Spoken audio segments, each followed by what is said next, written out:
المش الفلاحي للمبتدئين بطريقة سهلة وبسيطة جدا، ومش هياخد معاكي وقت ولا مجهود، وهتاكليه في 10 ايام بالظبط او اقل كمان من 10 ايام. رفعت كده حلة على النار ونزلت فيها باللتر من شرش الجبنة، اي شرش جبنة عندك او تجيبيه من عند بتاع الألبان، وهنزل فيه بمعلقتين كده من الحلبة المغسولة كويس جدا، وحوالي 5 قرون من الفلفل الأحمر متقطع شرايح، وهنزل بقى بيهم وهسيبه كده يغلي على النار حوالي 10 دقايق، وهبتدي أتابعه من وقت للتاني.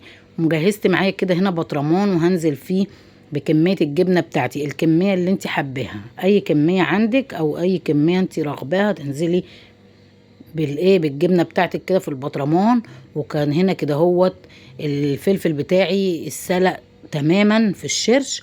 هجيب كده الهاند بلندر بتاعي وهطحنه تماما لغايه ما يوصل للشكل اللي انتوا شايفينه. مش عايزه اي اثر للحلبه ولا الفلفل فيه خالص.